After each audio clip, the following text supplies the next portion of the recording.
प्रेमी आए, बोले महाराज दही बूरा की रसोई हम करना चाहते हैं। महाराज कहा ठीक है। हाथरस से बूरा मंगाया, बोले महाराज जी आपकी आज्ञा हो तो हम बूरा परोस दें। हाँ परोसो।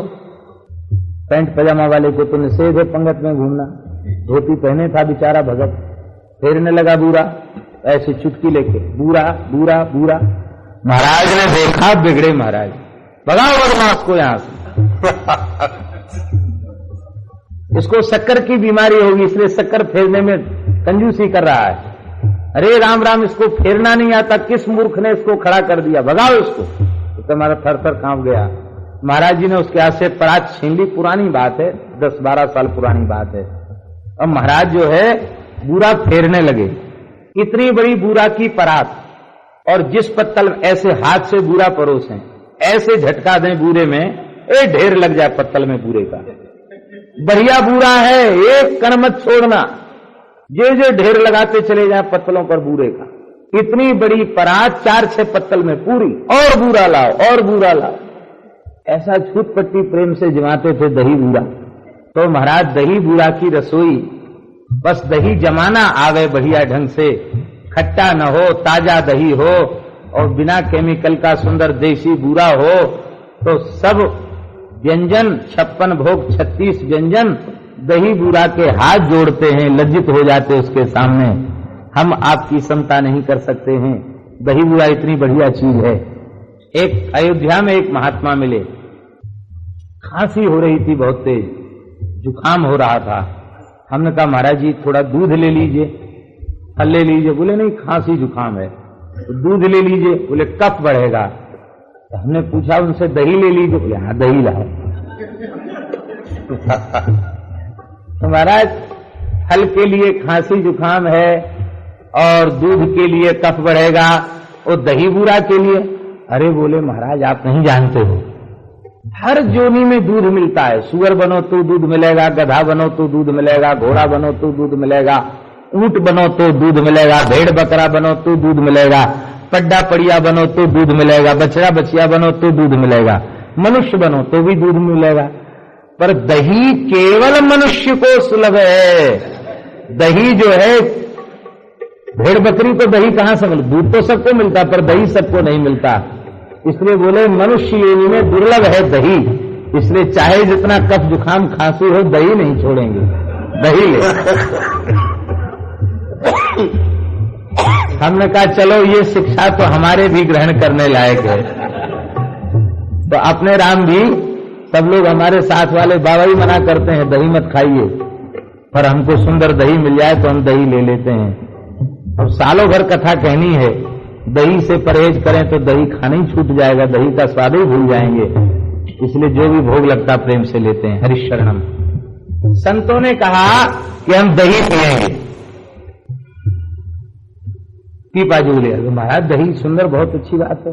अब रात को कोई दूध तो था नहीं कि दूध जमाया गया हो, दही कैसे क्या करें।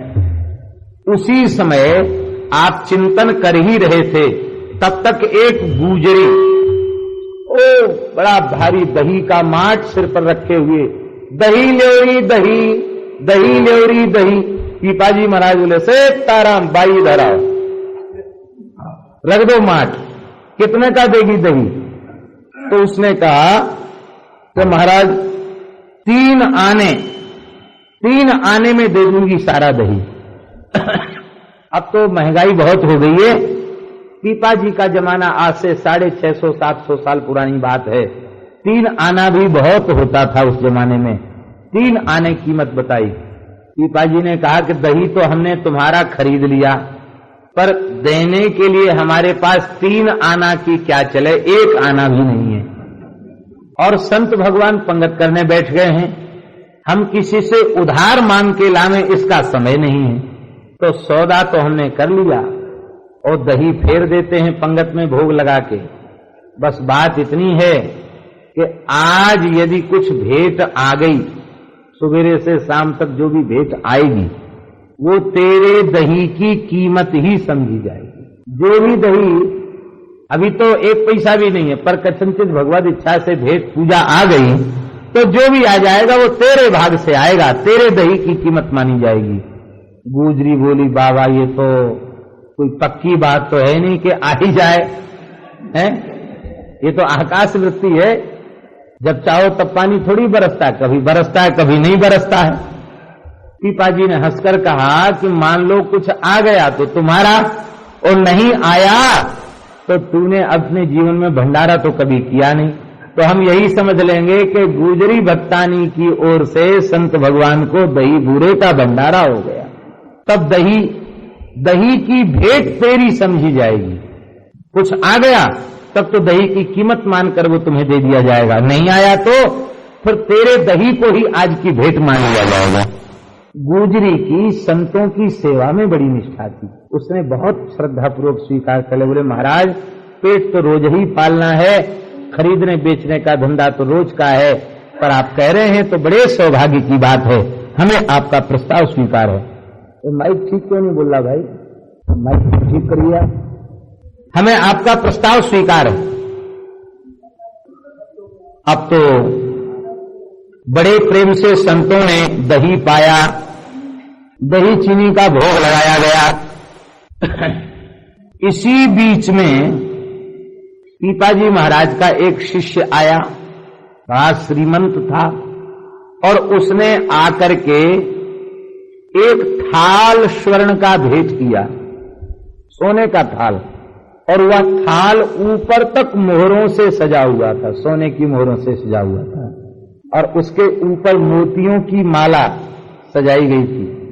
सोने का थाल, ऊपर तक मोहरें सजी गई, ऊपर से मोतियों का माला उसके ऊपर सजाई गई थी, और सुंदर वस्त्र से ऊपर ढक करके गुरु जी की पूजा की, चंदन माला अर्पित किया और भेंट कर दिया। अब तो बड़े प्रसन्न हुए पीपाजी महाराज, और पीपाजी महाराज ने तुरंत गुजरी को बुलाया। बोले आज श्री सीताराम जी ने तेरे दही की बहुत अच्छी कीमत लगाई है। हमने कह दिया था ना कि आज जो कुछ आ जाएगा वो तेरे दही का मूल्य समझा जाएगा, ये तेरे दही का मूल्य है, ले जा। अब तो बेचारी गुजरी थरथर कांपने लग गई। बोली महाराज मैं गरीबनी, मैंने अपने जीवन में सोने की मोहर नहीं देखी, मैं कहा राजा को पता चलेगा, राजा छापा मार लेगा और डकैती डाल देंगे। महाराज मैं तो बहुत, मेरी तो 3 आने कीमत है, बस 3 आना हमको दे दीजिए, हम इससे ज्यादा नहीं लेंगे। पीपाजी ने कहा कि नहीं, हम लोग सत्य के उपासक हैं, सत्य स्वरूप श्री राम जी के उपासक हैं।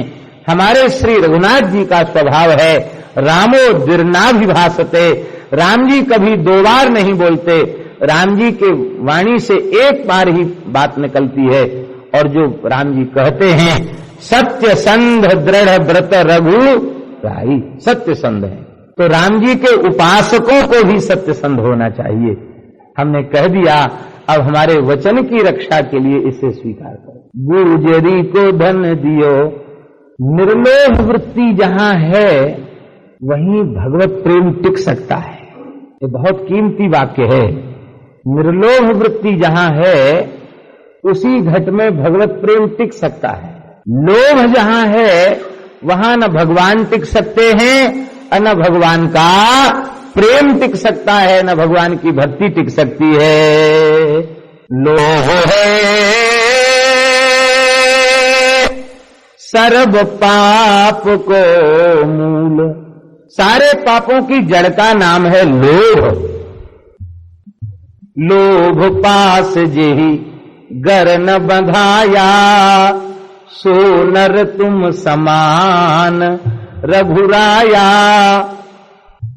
केवल भगवान और भगवान के प्राण प्यारे भक्त ही ऐसे होते हैं जिनके जीवन में लोभ की वृत्ति छू तक नहीं गई होती है। परम श्रद्धेय श्री पोद्दार जी महाराज के बाबूजी के जीवन के ऐसे अनेकों प्रसंग हैं जहां उन्होंने अतिशय उदारता पूर्वक मांगने वाले के संबंध में यह नहीं समझा ये व्यक्ति कैसा है, जो मांगा उठा कर दे दिया। तमाम प्रसंग श्री नारायण भैया जी सुनाते हैं, तमाम प्रसंग ऐसे सुनाते हैं। और सब कुछ देने के बाद कहते नहीं हमने कुछ नहीं दिया, बाबा ने तो कह दिया एक बार कि पोद्दार महाराज, ये सफेद कपड़ा क्या सफेद झूठ बोलने के लिए पहन रखा है? भाई जी गदगद हो गए, बोले भगवान की वस्तु भगवान की सेवा में दे दी, इसमें भला मैं यह अहंकार करने का कैसे अधिकारी हो सकता हूं कि मैंने किसी को कुछ दिया? ये वस्तुतः सच्ची, ये देने की बात है, ये देने की। संतों की दृष्टि में धन का महत्व नहीं होता है।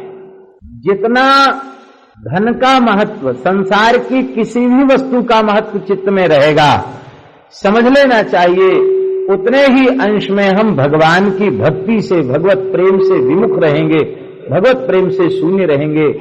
हमारे पूज्य गुरुदेव कहा करते थे, धन बुरी वस्तु नहीं है, धन के प्रति होने वाली जो महत्व बुद्धि है वो बुरी है। धन के प्रति महत्व बुद्धि, इन महापुरुषों के चित्त में धन के प्रति महत्व बुद्धि नहीं होती। पीपाजी के हृदय में धन के प्रति महत्व बुद्धि होती तो मन में सोचते कि अरे सोने का थाल और मोहरों से भरा हुआ है और मोतियों की मालाओं से सजा हुआ है, गुजरी से तो 3 पैसे में सौदा हुआ है, तो ठीक है 3 पैसा की बजाय चलो इसको 3 मोहर दे दो। तो भी लोग आरोप नहीं लगाते कंजूसी का, कहते पीपाजी कितने उदार हैं, जिसका 3 आना मूल्य था उसको 3 मोहरें दे दी। लेकिन नहीं, संसार के लोगों की दृष्टि में धन, किंतु संतों की दृष्टि में धन का महत्व नहीं होता है। दक्षिण के एक संत थे कर्नाटक के, ब्राह्मण दंपति, बड़े संपन्न थे और सर्वस्व लुटा करके वे विरक्त हो गए, साधु हो गए और वे हरिनाम का प्रचार करते और भजन करते। उनकी पत्नी का नाम शारदा था। तो उस समय दक्षिण कर्नाटक का राजा था कृष्णवर्धन राव। उसके दरबार में चर्चा चली कि ये संत बहुत बड़े त्यागी संत हैं, निष्काम और निर्लोभ संत हैं। ये सुनकर के राजा ने विश्वास नहीं किया मंत्रियों की बात पर और कहा मैं परीक्षा लूंगा तब समझूंगा। तो उन्होंने उन संत को बुलाया और बुला करके उनको चावल की भिक्षा दी। उस चावल में कुछ हीरे मिलाकर दे दिए, हीरे मोती मिलाकर दे दिए। वो भिक्षा लेकर चले गए। कहा महाराज कल फिर यहीं से भिक्षा ले जाना। बोले जो आज्ञा महाराज, आप राजा हैं, हम आपकी प्रजा हैं, आपकी आज्ञा हमें मानना चाहिए। लगातार 3-4 दिन आप भिक्षा लेते रहे। राजा बोला देखो कैसा मोतियों का लालच लग गया, हीरे मोतियों का लालच, रोज यहीं से ले जाता है, एक बार भी मने नहीं किया। अरे भाई मनुष्य होकर लोभ से रहित होना ये बड़ा कठिन है। मंत्रियों ने कहा महाराज जाकर देखिए तो सही वे इन हीरे मोतियों का क्या करते हैं। तो राजा कृष्णवर्धन राव अपना वेश छिपाकर वहां पहुंचे तो क्या देखते हैं कि उनकी पत्नी शारदा बाई फटी पुरानी सी धोती पहने हुए हैं और एक सूप में कचड़ा भरे हुए हैं, एक पात्र में, इसके बांस के पात्र में, डलिया में कचड़ा भरे हुए हैं, उस कचड़े में ही हीरे मोती भी पड़े हुए हैं और उनको घूर पर फेंकने जा रही है। राजा ने कहा कि माताजी ये क्या कर रही हो? तो उन्होंने कहा कचड़ा घूर पर फेंकने जा रही हूं। ये कचड़ा? बोले हाँ, पहले तो स्वामी जी लगता बड़े पवित्र घरों से भिक्षा लाते थे, उसमें कंकड़ पत्थर नहीं निकलते थे, भजन के लिए पर्याप्त समय मिलता था, पर अब तो पता नहीं कैसे घर से भिक्षा लाते हैं, बहुत कंकड़ पत्थर निकलते हैं, बीनते बीनते में थक जाती हूं और घूर पर फेंकने जाना पड़ता है। राजा बोला माताजी ये कंकड़ पत्थर नहीं है, ये वेश कीमती हीरे जवाहरात हैं। शारदाबाई बोली बेटा जब तक श्री कृष्ण प्रेम का अमूल्य धन, अमोलक धन हमें प्राप्त नहीं हुआ था तब तक हमारी भी बुद्धि ऐसे ही थी। इन कंकड़ पत्थरों को हम हीरे मोती समझा करते थे, लेकिन जब से श्री कृष्ण प्रेम धन की प्राप्ति भई है तब से कंकड़ पत्थर में, मिट्टी के और जिन्हें तुम हीरे जवाहरात कहते हो इनमें तनिक भी भेद भाव नहीं रह गया है, चरणों में पड़ गया। महात्मा ऐसे ही होते हैं। जिन भाग्यशाली महापुरुषों ने उस असमोर्ध सौंदर्य सिंधु की एक झलक पाली है, भला संसार की कौन सी संपत्ति उनके चित्त में व्यामोह उत्पन्न करने वाली होगी? संपत्ति चकई भरत चक मुनियायस, कि बिलवार तेहि निसि आश्रम पिंजरा राखे भाविनुसार। भरत जी के ऊपर भरद्वाज जी के उस वैभव को प्रकट करने का कोई भी प्रभाव उनके चित्त पर नहीं पड़ा। तो संतत्व की, भक्ति की, ज्ञान वैराग्य की उत्कृष्टतम जो पहचान है वो यही है, हृदय में निर्लोभ वृत्ति होना। हमने महापुरुषों के चरणों में रह करके देखा है, वस्तुतः उनके चित्त में धन का किंचित मात्र महत्व नहीं होता। हमें इस संबंध में अपने पूज्य गुरुदेव श्री भक्तमाली जी के अनेकों प्रसंग स्मरण में आते हैं, जहां उनके चरणों के अतिशय निकट रहकर देखा कि बाह्य लीला तो ऐसी कि किसी गरीब ने 5 रुपए या 1 रुपए भेंट किया तो हाथ में लेके सिर से लगा लेते, और अंतःकरण की वृत्ति ऐसी कि धन के प्रति रंच मात्र भी उनके चित्त में आकर्षण नहीं था और महत्व बुद्धि नहीं थी। ऐसे अनेकों प्रसंग। संतों के भाव कैसे होते हैं, एक पद हमें बहुत प्रिय है, हम सबके लिए बहुत प्रेरणादायी है। हम लोग यदि इस पद को अनुसंधान करते रहें तो हम लोगों की साधुता बच जाएगी, हम लोगों का वैराग्य त्याग सब सार्थक हो जाएगा, हम लोग भजन के पथ पर ठीक से चल पाएंगे। कितना सुंदर पद है। सबसे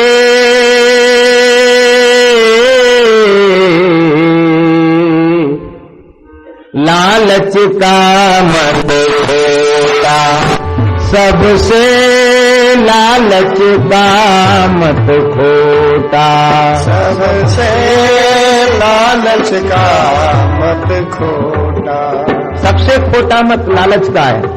हाँ, सबसे लालच का मत खोटा, सबसे लालच का मत खोटा, लालच ते पारी सिद्धि, लालच से प्यारी सिद्धि, दिन दिन आवे खोटा,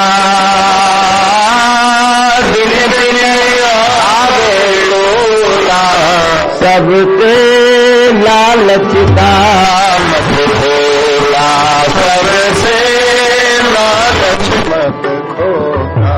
ये दिन दिन आवे टोटा का मतलब क्या है? जिन प्रति लाभ लोभ अधिकारी। लोग कहेंगे कि व्यापार में टोटा कहां, व्यापार में तो एक दुकान थी 10 दुकान हो गई, एक फैक्ट्री थी 10 फैक्ट्री हो गई। दुनिया की दृष्टि में से लाभ बताया जाएगा, संतों की दृष्टि में ये हानि है। हानि क्या है? जिन प्रति लाभ लोभ अधिकारी। लोभ घटे ये लाभ है कि लोभ बढ़े ये लाभ है। लाभ किसमें है?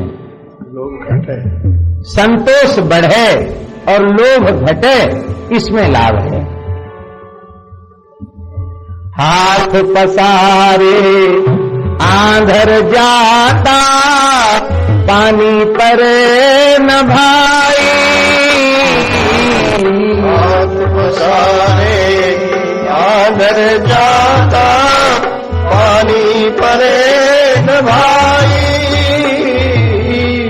मांगे ते मधु नीचु भली, मांगे ते मधु नीचु भली, अस जीने कौन बढ़ाई, अस जीने कौन बढ़ाई, सबसे लालच का मत खोटा, सबसे लालच का मत खोटा, सबसे लालच का मत खोटा, सबसे लालच का मत खोटा। हाथ पसारे आंधर जाता। वस्तुतः संसार की किसी भी वस्तु को चाहने वाला मलुकदास जी कहते अंधाई है। ऐसा व्यक्ति पानी में डूब के नहीं मरता। मांगने से अच्छा मर जाना अच्छा है, मंगता बनकर जीने में क्या भलाई है। आंधर क्यों कहा? ज्ञान और वैराग्य यही नयन है, और ज्ञान और वैराग्य का जिसमें अभाव है वही तो अंधा है। ज्ञान वैराग्य का जिसमें अभाव होता है उसी की दृष्टि में संसार की वस्तुओं का महत्व होता है, और वही व्यक्ति संसार की वस्तुओं को चाहता है। मांगने से क्या होता है? बोले मांगे से जग नाक सिकोड़े, गोविंद भला न माने। मांगे से जग नाक सिकोड़े, गोविंद भला न माने।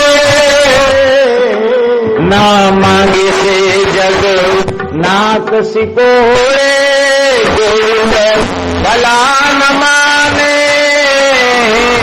मांगे से जग नाक सिकोड़े, गोविंद भला न माने।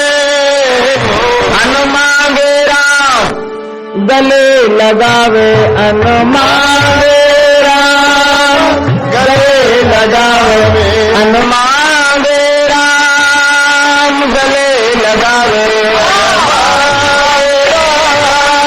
गले लगावे। बिरला जन कोई जाने, हाँ बिरला जन कोई जाने। सबसे लालच का मत छोटा, सबसे लालच का मत छोटा। आप जब तक ही अच्छे हैं जब तक आप किसी से कुछ नहीं मांगते। मांगने लग जाओ बस नाक मुंह सिकोड़ने लग जाए। हमने किसी संत से सुना है, आप लोग बुरा मत मान जाना हमारी बात का। किसी ने स्वामी पूज्य परम श्रद्धेय पूज्य स्वामी श्री राम सुखदास जी महाराज के सामने किसी ने कहा, महाराज जी मारवाड़ी समाज तो आपको भगवान जैसा मानता है, भगवान की तरह मानता है। स्वामी जी तो कभी झूठी प्रशंसा के चक्कर में आने वाले भी नहीं थे, वो सहन भी करने वाले नहीं थे। आपको बहुत आदर देता है मारवाड़ी समाज तो। स्वामी जी हंसकर बोले से इसलिए ये सेठ साहूकार हमको आदर देते कि हमको कभी इनसे कुछ नहीं चाहिए। जिस दिन इनसे कुछ लेने या मांगने लग जाएंगे उसी दिन उनका आदर खत्म हो जाएगा। हमको लोग इसीलिए बहुत अच्छा कहते हैं कि हमें इन सेठों से कुछ नहीं चाहिए। यद्यपि स्वामी जी ने हंसकर ये बात कही, लेकिन बहुत प्रेरणादायी बात है और स्पष्ट है उनके जीवन में। उनके जीवन में जो अतिशय लोगों के आदर की भावना थी उसका मूल कारण क्या था? वस्तुतः स्वामी जी के हृदय में पूर्ण त्याग वृत्ति थी। वे चाहते तो क्या नहीं हो जाता और किस चीज की कमी थी, लेकिन कभी किसी से कुछ उन्होंने चाहा नहीं। मांगे थे जग नाक सिकोड़े, गोविंद भला न माने। और अन मांगे राम गले लगावे, बिरला जन कोई जाने। मांगे थे जग नाक सिकोड़े, गोविंद भला न माने। मांगे गाइए जग नाक सिकोड़े, गोविंद भला न माने। अन मांगे राम गले लगावे, अन मांगे राम गले लगावे, बिरला जन कोई जाने, बिरला जन कोई जाने। सबसे लालच का मत खोटा, सबसे लालच का मत खोटा, सबसे लालच का मत खोटा, सबसे लालच का मत खोटा। हाँ यह मैं कहा जे हरि रंग राते, संसारी को नाही। यह मैं कहा जे हरि रंग राते, संसारी को नाही। संसारी तो लालच लालच बाधा, संसारी तो लालच बाधा, ओ संसारी तो लालच बाधा, संसारी तो लालच बाधा, देश देशांतर जाहीं, देश देशांतर जानी, सबसे लालच का मत खोटा, सबसे लालच का मत खोटा। मलिकदास जी कहते हैं हम गृहस्थ विरक्तों की बात नहीं कर रहे हैं। यह में कहा जे हरि रंग राते, भगवान के रंग में रंगना चाहते हैं अथवा रंगे हुए हैं, हमारा यह उपदेश उन लोगों के लिए। संसारी तो नहीं, क्यों? बोले संसारी तो लालच बांधा, देश देशांतर जाहीं, कमाने के नाम पर जाने कहां कहां जाते हैं। आज तो संसारियों की क्या चले, धर्मोपदेशक साधु सन्यासी भी खूब विदेश की यात्रा कर रहे हैं। अच्छी बात है, सत्संग के निमित्त जाना अच्छी बात है, लेकिन सत्संग का दृष्टिकोण हो, विशुद्ध सत्संग का दृष्टिकोण हो तो ठीक भी माना जा सकता है, पर प्रायः सत्संग का दृष्टिकोण न होकर अर्थ की प्राप्ति का ही दृष्टिकोण रहता है, तो वह उपदेश भी केवल अर्थोपार्जन बन करके रह जाता है।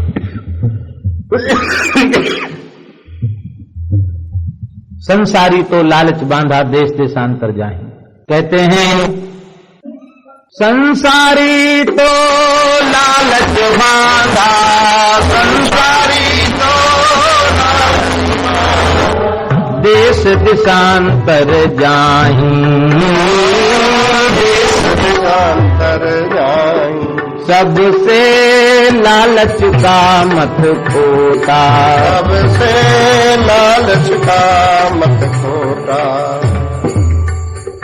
और आगे है मलुकदास जी कहते हैं चाहे जितना लंबा चौड़ा प्रवचन कर लो, चाहे जितनी कठोर साधना कर लो, माया से मुक्ति तब तक नहीं मिलेगी जब तक आप लोभ वृत्ति को नमस्कार नहीं करेंगे।